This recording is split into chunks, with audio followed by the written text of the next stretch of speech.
ढोलकी बजाइया झंडू ओ गमरे ढोलकी बजाइया झंडू ओ गमरे ढोलकी बजाइया झंडू ओ गमरे खाना कुटाना।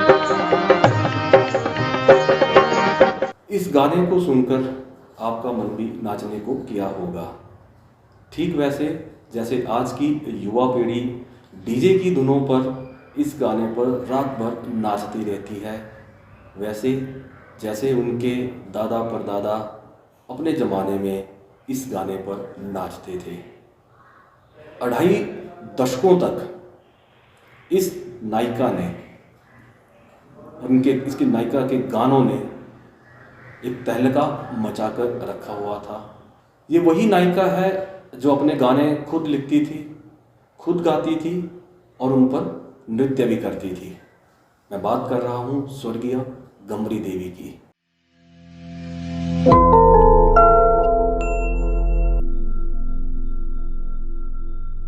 नमस्कार, आप देख रहे हैं द न्यूज़ वॉरियर। मैं हूँ मुनीश गर्ग। पहाड़ों से उभरे कलाकारों के अनसुने किस्सों को लेकर आज हमारा ये पहला प्रोग्राम है।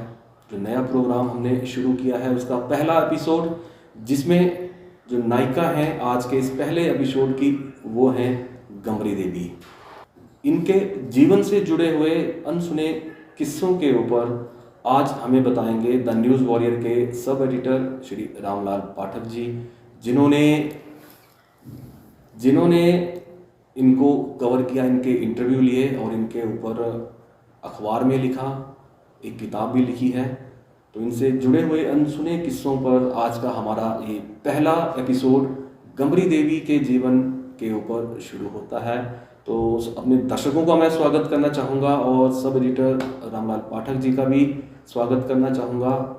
न्यूज़ वॉरियर के सभी दर्शकों को नमस्कार। मैं रामलाल पाठक। मैं गमरी के बारे में आपको कुछ बताना चाहूँगा।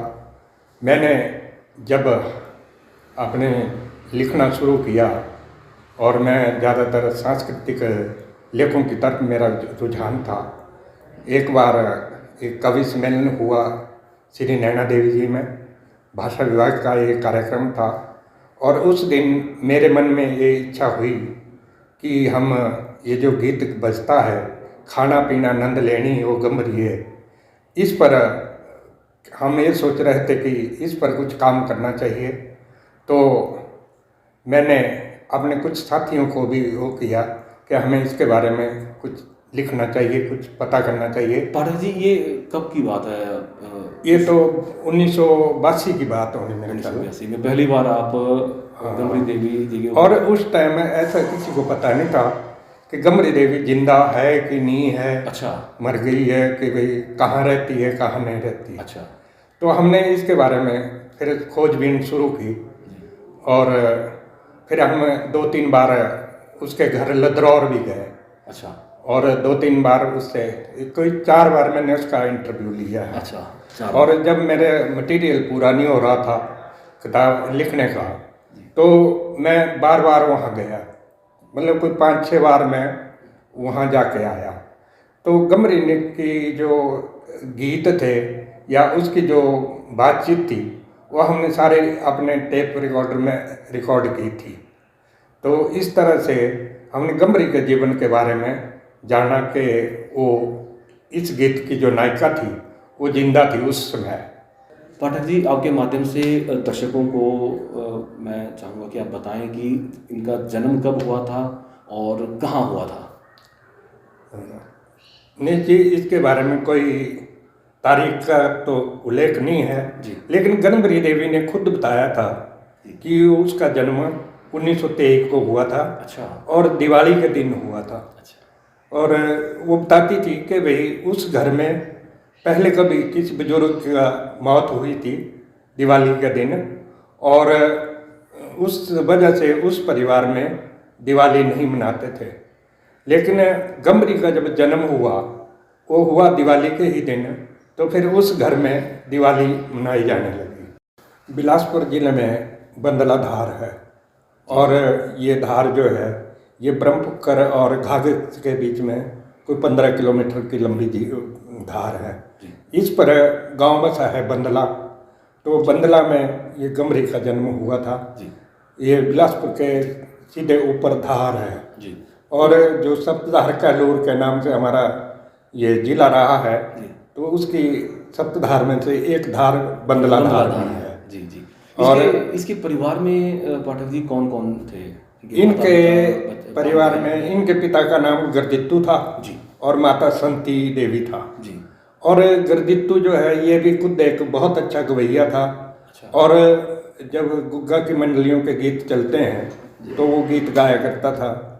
और इसके जो भाई है वो भी इससे छोटे थे और वो भी लोकनाट्य स्वांग के कलाकार थे। चार भाई थे इसके, एक परशुराम, चंदूराम, सुखराम और हरिराम। और ये भी कलाकार रहे हैं। और इसका बाप तो बहुत बड़ा कलाकार रहा है। वो बंसुरी भी बजाता था और जाता था वो शिमला उस टाइम कुलीगिरी करने, क्योंकि उस टाइम अंग्रेज थे शिमला में और उनकी बग्गी चलाया करता था। उनके बग्गी मजदूर चलाया करते थे। तो उसमें से एक वो था, तो बंसुरी का वादक था और उसको डोरू मास्टर के नाम से भी जाना जाता था। तो पाठक जी, गमरी देवी के बाल्यकाल जीवन की बात की जाए तो उसके बारे में आपको क्या क्या पता है? गमरी देवी बिल्कुल अनपढ़ थी, क्योंकि उस टाइम में स्कूल का कोई नज़दीक कोई वो नहीं था, स्कूल नहीं था। अच्छा। और स्कूल होता है सिर्फ एक बिलासपुर में। तो और उन दिनों ऐसा दौर था कि लड़कियों को या उसको पढ़ाना बिल्कुल ठीक नहीं था। मतलब लोग घर से बाहर अपनी लड़कियों को निकलने देते थे। तो इसलिए गमरी पढ़ नहीं पाई और वो घर में रह गई। पर वो कला के प्रति बड़ी समर्पित रही शुरू से ही। उसने जो भी गांव में कार्य होना, किसी के ब्याह शादियाँ होनी, तो उसमें उसने जमकर नृत्य करना और गीत गाने। गमरी देवी जो बाल्यकाल था उसका किशोरावस्था में वो बड़ी चतुर और बड़ी समझदार थी। और उस टाइम स्कूल में पढ़ने का काम तो होता नहीं था, इसलिए बच्चे सारे गांव के या इधर उधर के वो आसपास के जंगलों में पशु चराने ले जाया करते थे। तो पशु चराते समय उसने गीत गाने, जैसे गंगी के गीत है उनकी हार जीतनियाँ डालनी बच्चों के दूसरे बच्चों के साथ। और इस तरह से वो मतलब गीत में भी पारंगत हो गई। और फिर उसके जो प्रोग्राम थे, जैसे गांव में होने कोई भी प्रोग्राम होना ना, तो बड़े उसने जाना, उसने बड़ी तैयार होकर जाना कि अच्छा। दूसरे एक चीज़ और थी कि भाई हमारे दिवाली के पहले कोई एक पखवाड़ा पहले धुप्पू गीत होते हैं जी। बिल्कुल। तो धुप्पू, हाँ उधर उस साइड ऐसा है उस तरफ कि भाई धुप्पू, लड़के धुप्पू गाते हैं और लड़कियां पहिया नृत्य करती है। पहिया एक मिट्टी का मटका होता है और उसमें चारों तरफ से छेद डाले होते हैं और उनमें एक दीपक जलाया होता है। अच्छा। और रात को जब वो नचाना, एक नायिका नचाती थी उसको सिर पर, यानी गमरी उसको सिर पर नचाती थी, बाकी लोग उसके गीत गाते थे। चटकी यानी मटकी रंगीली में लाए डोर, ऐसा गीत था, उसको गाती थी वो और बाकी लड़कियां भी गाती थी। तो इसी तरह उसका जो बाल्यकाल था वो भी कला के लिए काफ़ी समर्पित रहा। आज ये गमरी देवी का पहला एपिसोड था। तो आज का इस एपिसोड में आप सबको जो जानकारियाँ दी हैं उनके जीवन के बारे में, कहाँ पैदा हुई और उनके माता पिता क्या करते थे, परिवार के बारे में, उनके बाल्यकाल के बारे में।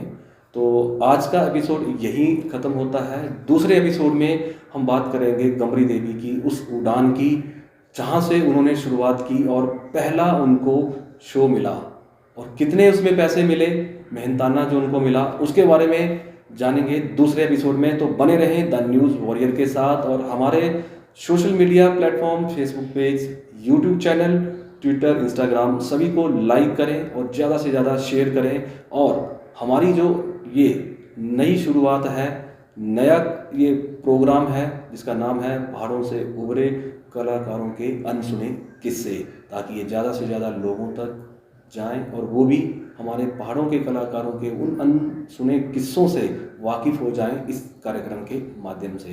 तो आज के लिए इतना ही। नमस्कार। नमस्कार। इस वीडियो को लाइक करें, हमारे चैनल को सब्सक्राइब करें और बेल आइकन जरूर प्रेस करें हमारी न्यू वीडियो सबसे पहले देखने के लिए।